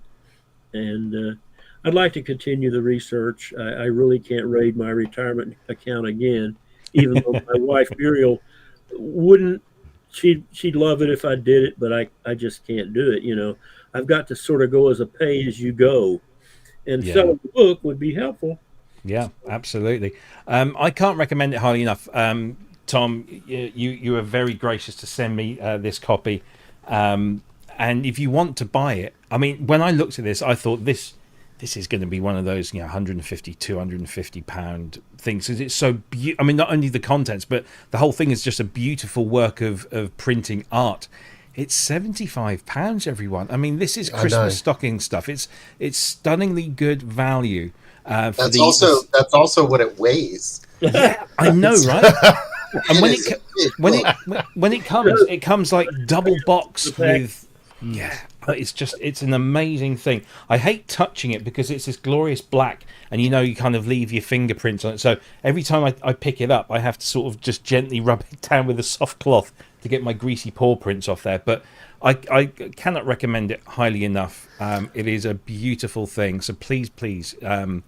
If you can't buy it yourself, because we're getting close to that time of year, aren't we now? When people say, "What would you like for Christmas?" You've got to say, "I would like Electronic Perspectives" by Tom Rhea, and all you got to do is go to electronicperspectives.com, and there it is. It's I mean, everyone is in the chat is saying, Dina Perlman is here, and she recommends the book. I know Manny's been recommending the book. Robert from Cherry Audio has been recommending. Everybody recommends this book. I recommend it too, highly. And at Cherry Audio, we've put it in our newsletters, and we've done everything we can to promote it because it is such a resource for synthesizer history. There you go. Mal's got his copy there. Amazing. But the information in there is just, it's so good. Yeah, I have one as well. Bought the book. I've just bought the book. I've just bought it, Tom. Yep, and if you want to do the next bit, aside from grants, think about crowdfunding. And I'm sure there are people here that could help you organise that. And if you want to digitise your cassette stuff, I will do it for nothing. If you can get it to me, I'm in the UK, but I know there are people all over. I would do it for nothing just to give you the head start on that. So ask. I misspoke. They've actually been digitized. That's not the problem. They were done on a cassette tape recorder. I've got a wonderful fellow who does video and audio cleanup for me, Matt Traum of Patchman Music, who is the wind synthesis specialist for the world. And but he's done so many things for gratis. I just can't ask him, would you please clean up 30, 40 of my interviews? It's not the digitization, it's the cleanup. I misspoke about that. I'm happy to help with that as well. I've got lots of tools for doing that, Tom. If it's something that would help, I'd be really happy to. Let's talk. This is important stuff. Anyway, there we go. Absolutely.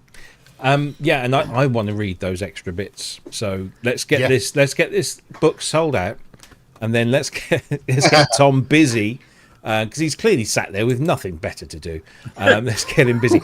Talking of those gentlemen that you mentioned, the Tom Oberheims, the Alan R. Perlmans, the Roger Linds, I think it's worth us telling everyone, if you weren't already aware, and I'm sure lots of you were, that the Bob Moog Foundation last night broadcast the Synth Legends Symposium on YouTube. Now, it was at about 1 a.m. UK time, so I watched it on I've watched bits of it on catch up in between doing the day job, but it's available on YouTube.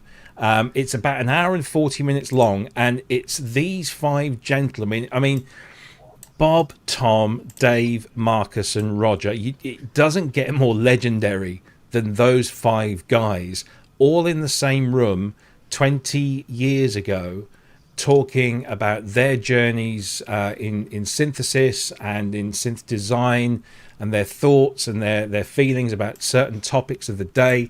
It was all recorded on a camcorder. The audio has been meticulously cleaned up, but it's still a little bit iffy in places, but it's good enough. And this is a great thing to watch. And I can't recommend this highly enough. All of those brands that you see underneath there, Moog, Sequential, Oberheim, Spectrasonics, Roland, Arturia, Korg, Rosensound, Ilio, Softube, the Cherry Audio guys, and of course G4 Software, all helping to make this broadcast possible.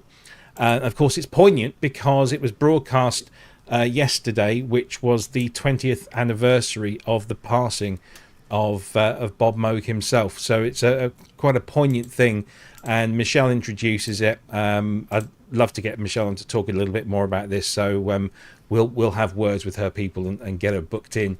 But it is great, and of course you can support the channel. Support the Bob Moog Foundation by buying their merchandise, which has been designed by another friend of the show, the brilliant Axel Hartman. So he's designed these T-shirts, the Synth Legends shirt. So you can go and purchase some of those as well. But if you want to go to the Bob Moog Foundation YouTube channel, you'll find everything there, or you can just go to the Bob Moog Foundation website, which is moogfoundation.org. And you'll find the necessary links there. So thank you to Michelle and Craig over there at the Bob Moog Foundation for doing this and putting it out there. Again, this is important stuff. As I keep saying, we're getting to a point within our community where we're starting, or we've already started, to lose important people because it's just that's life. We're getting that far down the line. And we need to have these records, these documents of brilliant minds, brilliant people, brilliant human beings, as these guys, certainly Bob and Dave. It's just tragic they're not still around to talk to us and impart their wisdom.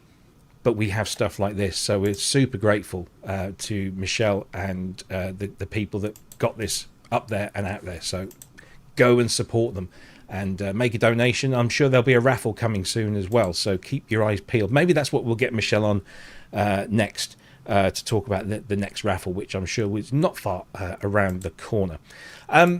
Andrew, have we had any more things in the chat? Any more questions come in? I noticed well, there are some up in the at the top, in the starred things. This one was an interesting one because I don't know the answer to this. Is the noise circuit in the Crumar Spirit white or pink noise, or is it selectable? What is it? The noise circuit in the Crumar Spirit is what they call red noise. It's an MM5837 chip, which creates this weird little repeating, cycling noise. It's not the most pleasant noise source. So what we've done is we've replicated exactly the weird pattern noise that comes out of that chip, but we've also given you options to use white and pink noise as well. Okay.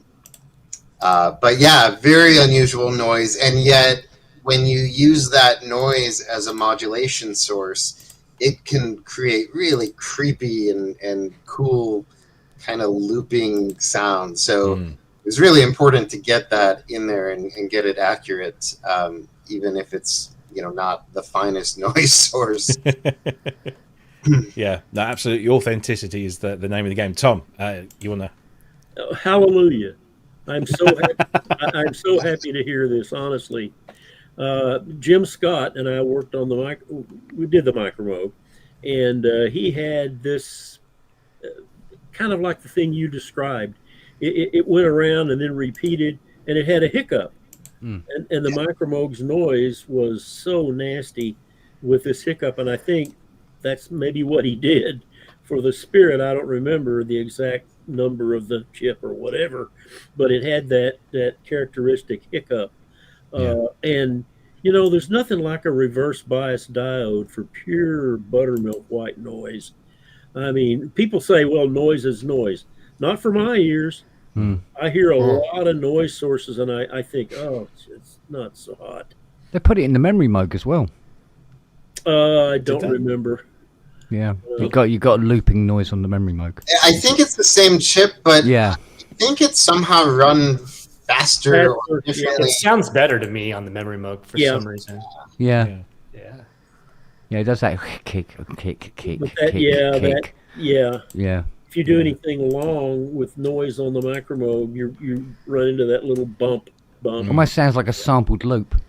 Yeah, it does. Yeah. With a bad loop point on it, Yeah, exactly. Yeah. What was the synth that actually used a sample for its noise, Kent? You were telling me, was it an Oberheim? Oh God, it was something. Yeah, well they put a sample page, didn't they, into the ROM? Yeah. And it was using a sample rather than something else. Somebody should write a book about noise and all the different colours and all the different things. It's brown noise. Yes, brown noise as well. Yeah, there's all sorts, isn't there? Yeah. Comment from Brett Lemmings in the chat. Cherry staff really sees and hears what's missing. This is a very appreciated product. Yeah. It's been a long time since I was this excited about a software synth. Thank you, Cherry Audio. There you go. You're here. Yeah, let me just comment on that if I can. The Spirit itself, there's so much to it that, this isn't a synth that we had to augment in a lot of ways. I mean, we added velocity to the envelope generators, as we always do. Mal's, really, really clever thing on this instrument is, there's the Mod X LFO and there's the Shaper Y, which is both an LFO and or an envelope generator, depending on how you want to use it. And so he added the Matrix Z, which is just, a huge advancement that allows you to route things like aftertouch or velocity or a whole bunch of different sources to a bunch of different destinations so that you can do things. Dr. Tom was asking earlier about, being able to use velocity to change the envelope attack. And, you can do all those things, which naturally just sort of elevates this. And then there's the two different effects paths, which is really cool and really interesting. But the heart of the instrument is the Spirit, and we didn't have to add much to that because it's so clever and so interesting at just the way it is. Yeah, absolutely. What else have we got here? This is an interesting one from Steve Smith. I know he's a real student of this kind of thing. If formants are such a feature of orchestral instruments, why are there no parametric EQs on synthesizers or envelope-driven EQs? I don't know. Tom, do you want to take that one? Because people are not smart enough to copy. Sorry. Yeah. No, I mean the idea of a parametric EQ would basically you need three formants to make a human vowel. Mm-hmm. Like I used to know what they were, like for E, A, I, O, all that. But you can get by with a couple, and you can actually do a pretty good job with one if you're clever, and you kind of understand where you're trying to go with it. But maybe a couple of parametric EQs as outrigger equipment even might be very valuable. And then we have the concept that Harold Boda introduced of traveling formants, which sounds like a contradiction in terms, but you'd have to go back and look at the Varbo formant organ. It's in my book. I hate to talk about it. But don't worry, Tom, because I've just bought your book as well. I think we've probably sold about 4 or 5 copies. Yeah, I think so, yeah. I want to say one thing else about the book. I apologize, but I have no control over the shipping cost. Yeah. Now, in the United States, I go media mail, $10 USD, any place, $10. To go to Germany, it's like $150. To go to UK, it's like another 75 or 80 pounds. But I have zero control over this. And good paper is heavy. 400 pages of really high quality paper. Yeah. The book itself and the slipcase weighs 8 pounds. And the so clever packaging. This was printed in China. I make no bones about it. The workmanship is superior. It was fronted by an outfit in California who have done many, many books, beautiful books. And Hal Belmont and Laura Belmont are in charge of that. But good stuff, paper is heavy. Yep. It's 8 pounds. So I guess that's why the shipping costs. Yeah. I'm trying to work on a solution to where I would have some, quote, regional, like maybe one in Korea, one in Australia, one in France. Wally has enough on his plate right now, Wally DeBacker. But eventually I'd like to have some people that would say, yes, we'll pay you for 100 books up front. And then, you won't lose your shirt, and I'll raise the price to 149. There'll be a little bit of margin, and we can have some distributors, and then that should alleviate part of that problem.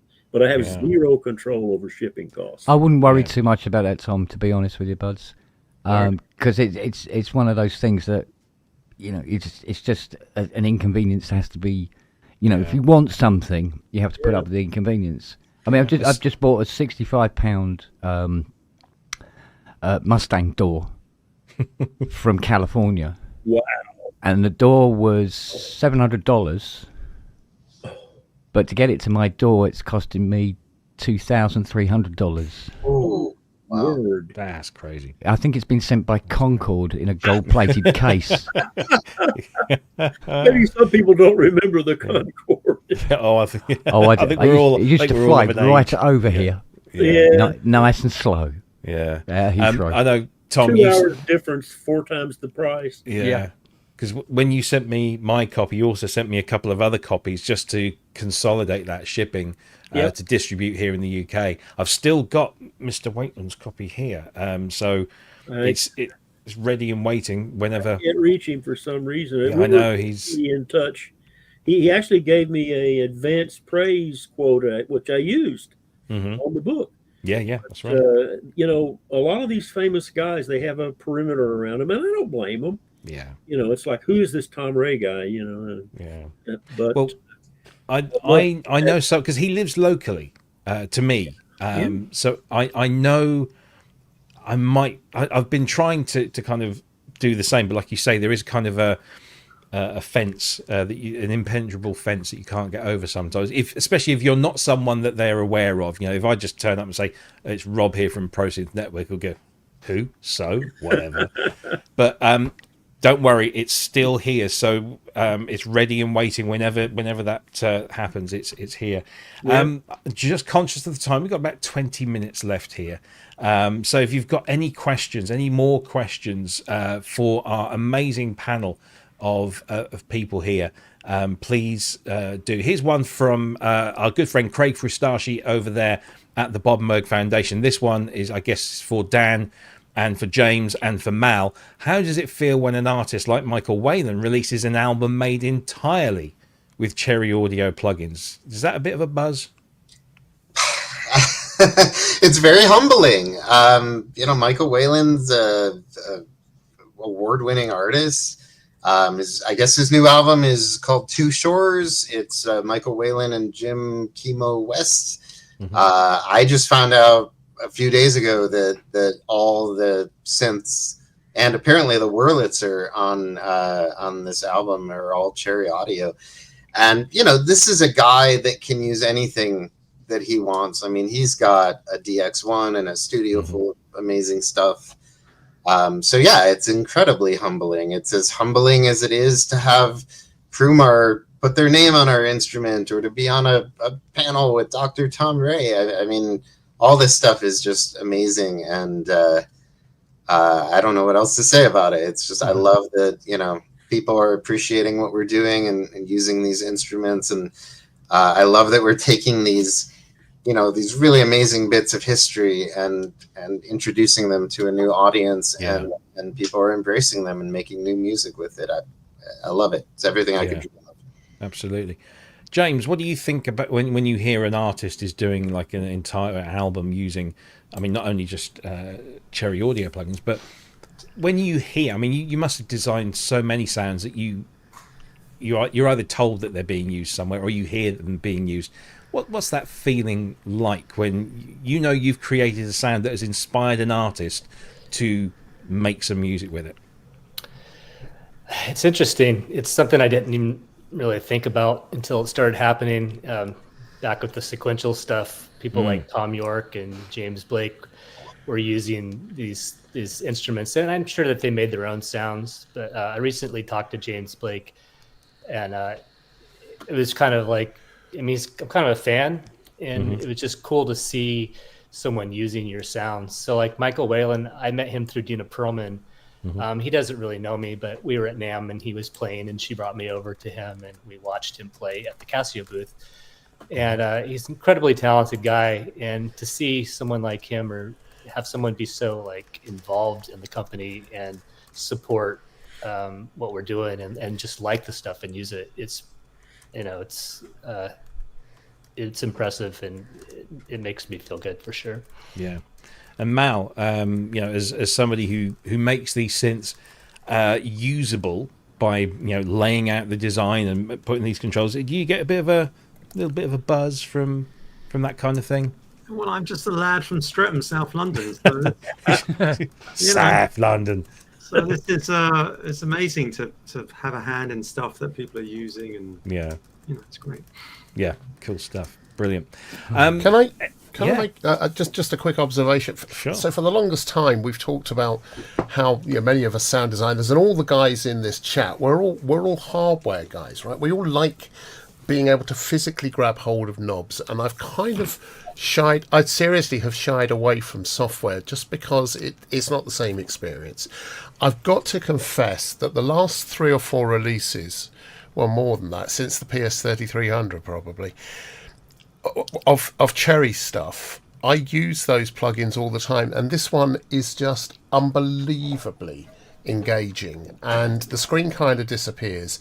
You've done such a good job with this in terms of the interface and making it something that you want to play with, that for even a dedicated hardware twiddler like myself, which you all are as well, it's irresistible. So I got to take my hat off to you, really. You've done a fantastic job with this. Yeah. I was talking to a very well-known film and TV composer who resides here in the UK this afternoon, and I said, this is what we're doing on the show today. And he said, I haven't picked it up yet, but I am going to wait. And he said, I've got everything that they do, but I generally wait for the revamp of the multiple synthesizer package that you do. Is it the synth stack? That's correct, isn't it? So when will this be added to the synth stack anytime soon? Would you have to wait a little while? What's the deal with this? We always update. We always release a new synth stack for Black Friday, for Thanksgiving and the Christmas season, and I'm sure that's probably what we'll do again this year. Yeah. Cool. Excellent. Yeah, I mean, that is probably one of the greatest value packages that you can get in software synthesis. If you've bought 2 or 3 Cherry Audio plugins, which are stupidly cheap anyway, if you bought a few of those, you get a really good discount on the synth stack when you complete your collection. It really is. You've got so much stuff in there. Not just you've got synthesizers, you've got drum machines, you've got effects. It's just it's brilliant. It's such a good thing. So here's a question from a Cherry Audio employee who is, I've got to call out Robert here. So Robert is the marketing director. I want to get his job title. He's director of marketing for Cherry Audio. He is such I say this every time you guys come on. give this guy a pay rise, because he deserves everything. He's so helpful, so kind, and so accommodating to us. Anyway, he has a question for you, Tom. A customer noted that the Spirit's oscillators seem to have been designed based on just tuning versus equal temperament. Does this ring a bell, and do you recall if it was intentional? Let me just step in if I can. I think Robert's got that backwards. The oscillators are equal temperament. Like all analog synthesizers, they're, every note is 1/12 of an octave, 1/12 of a volt. So I think he's got that question backwards. There's, although, Tom, certainly if I've got that wrong, please jump in. Do you have anything to add to that, Tom? No, it wasn't designed for just intonation. It's one of my favorite hobby horses, though, is that MIDI, of course, with 128 notes and 10 octaves of sound, 12.8, dice it up, 12 notes per octave. In its earliest format, it was kind of a horror story for me. Because I know that the orchestra plays in just intonation. As a matter of fact, the orchestra plays as best it can to stay in tune. I've been there, done that. I mean, it's difficult. When you saw on strings, they go flat. When you blow through brass instruments, they get hotter and go up in pitch. And it's a constant, compromise between doing this. But basically, keyboards are equal tempered, are well tempered, if you will, because you have to play in all keys. That wasn't the case originally in the time of before J.S. Bach. And when Bach didn't invent equal temperament, the well tempered clavier has a secret about it, which I can't even remember. But outfits that can play in just intonation do, including choirs, brass choirs, vocal choirs, orchestras, and things like that. And it was something that I talked to Dave Smith a good bit about. And he came back after he had done the Prophet 5, and he had a thing where he could tune the notes of the scale. I said, no, that's not it. I mean, it has to be dynamic. And it has to be done by a musician that understands the rules. We hear the outer voices better than we hear the inner voices. The top voice tends to predominate. There's a whole set of rules that you can derive for making a dynamic just intonation. And one of the problems with all keyboards is that third. Oh, it's so horrendous. That third is so out of tune. And for people who have played with orchestras or sung in choirs, which I've done both, you hear it. I mean, and most people don't even know what we're talking about that sing or play in those orchestras. But they do it because it's organic. So, no, it wasn't designed for just intonation. I wish we had been advanced enough with computers at that time to do what I'm saying and say, okay, we're going to start with this note, and we're going to be able to deviate so many cents, hundredths of a semitone, and what are the rules?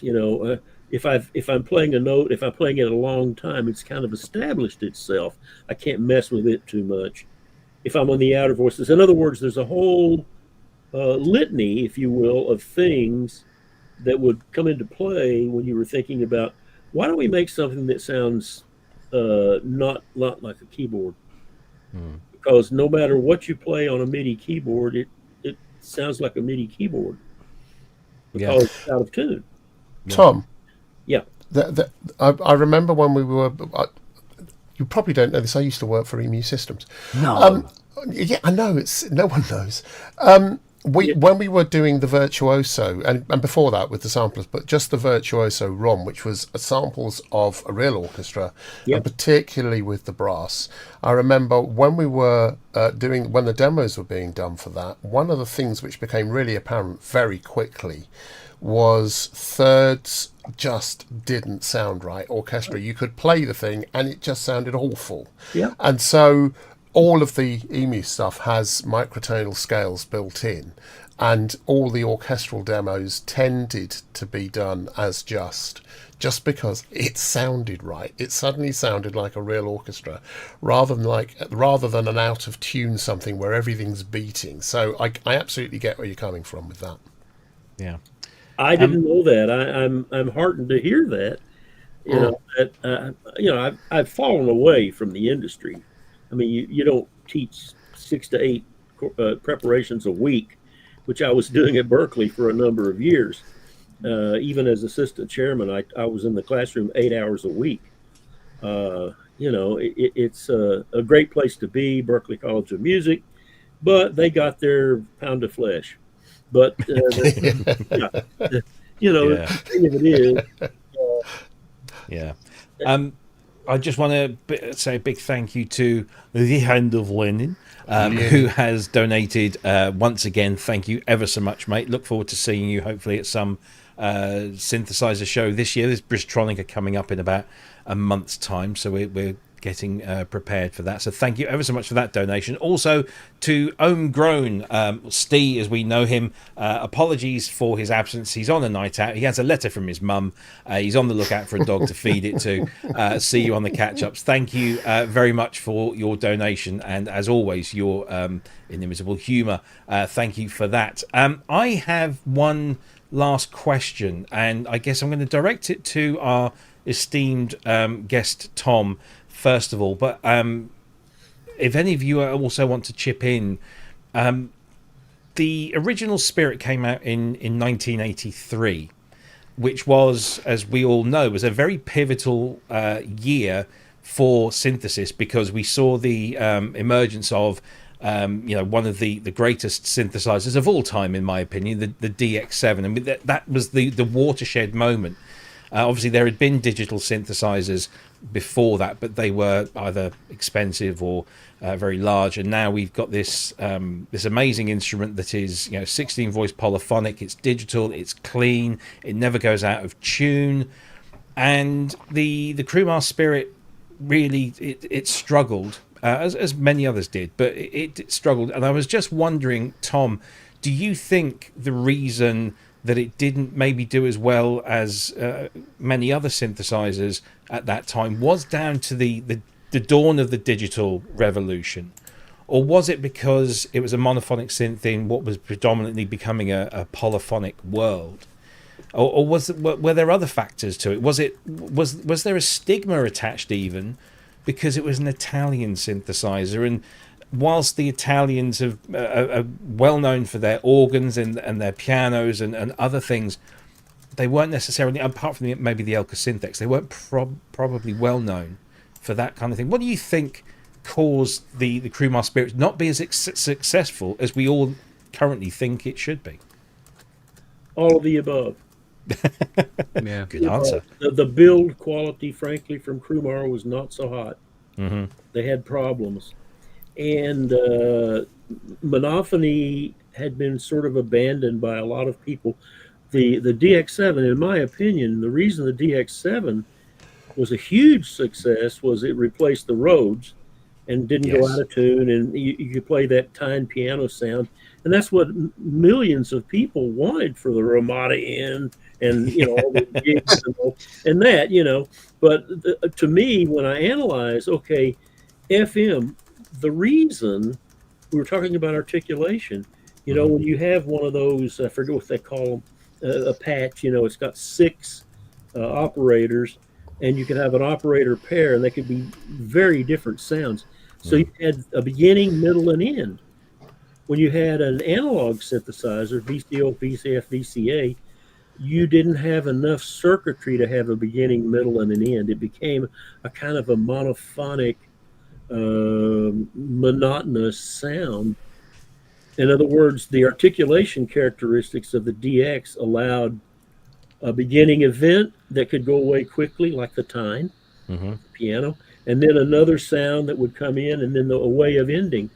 So the DX, it wasn't so necessarily because it was FM that it was so popular. It was marketing reasons, about the roads and so forth, but also that idea of articulation. If you had the circuitry for an analog synth, old style, and you could do 3 paths on it, and articulate them individually, you would start to approximate the complexity of sound that acoustic instruments have. That was on my mind about the Crumar Spirit. I was trying to say, well, what we really need is more than one path for the sounds, because and it worked. DX7. I mean, I teethed on the thing. I loved it, but which, by the way, it's not a classic implementation of FM either. No, quite. It's actually phase modulation or something. It's correct. It's an interesting design. Yeah. Andrew's come up with a kind of a secondary question, which I think is rather good.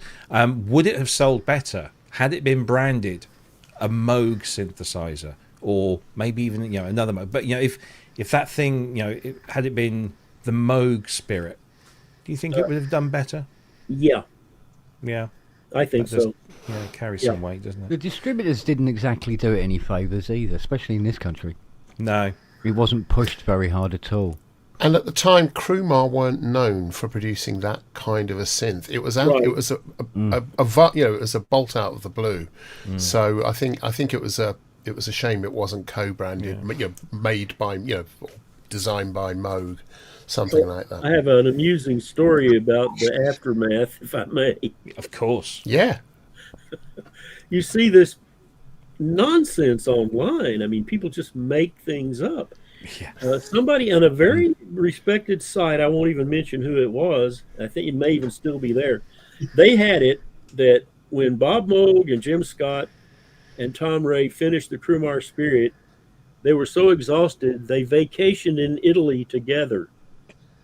I can assure you that Bob Moog and Jim Scott and I have never vacationed anywhere together, or any two of us together.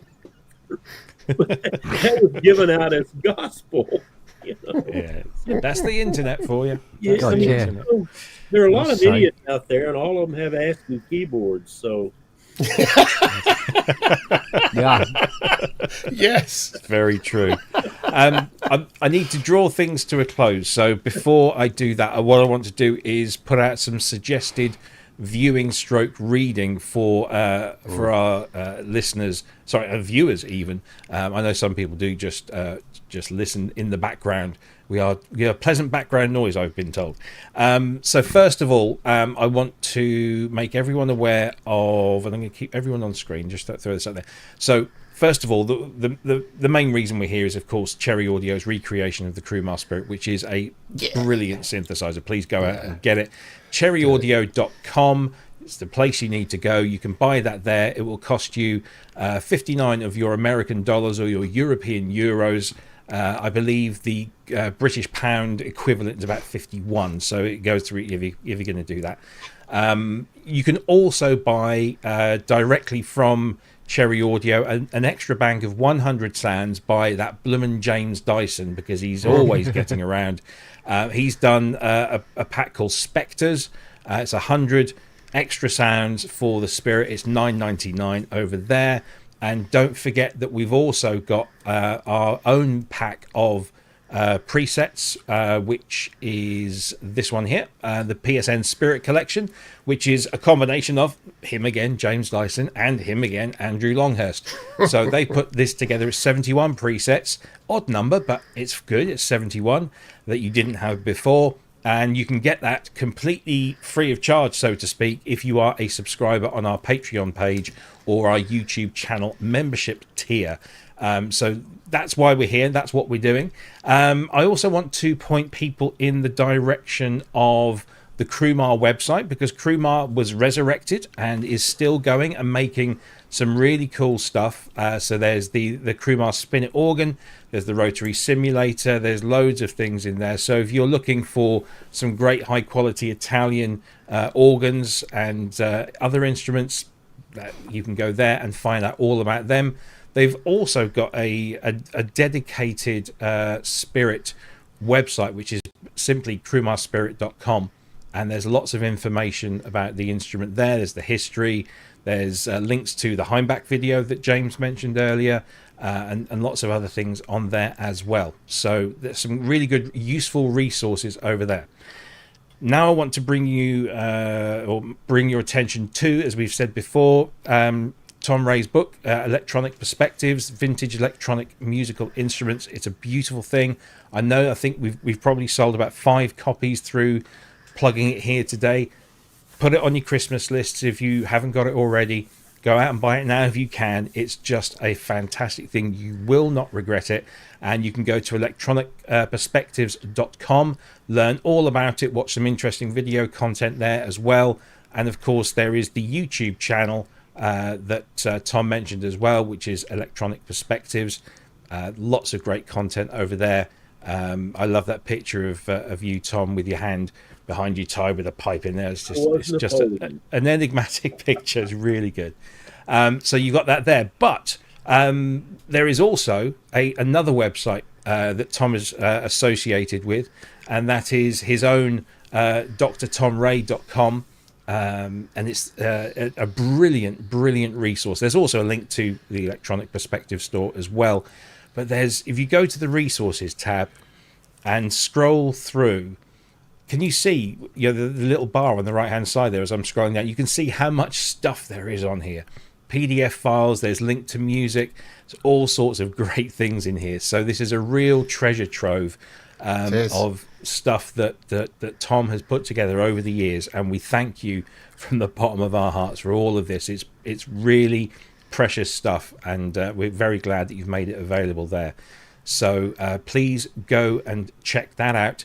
One of the links that you can get from there is this one, to Inspired by Sound, which has some great Crumar Spirit demonstrations from the original instrument. So that's a really useful thing. So all of that stuff is available. You can there's links to that from Tom's website. So there's just so much going on over there. And I think that's probably everything. Of course, don't forget that we mentioned this amazing thing that happened last night, the Bob Moog Foundation Synth Legends Symposium from 2005. Go and watch it. Please go and buy a t-shirt as well, or make a donation, whatever you want to do. Please do go and support them. And of course, the Alan R. Perlman Foundation as well, who we are big supporters of. Lots of great stuff over there. So I think that's pretty much everything. Gentlemen, I want to thank each and every one of you for giving up your time today. We are just so honoured.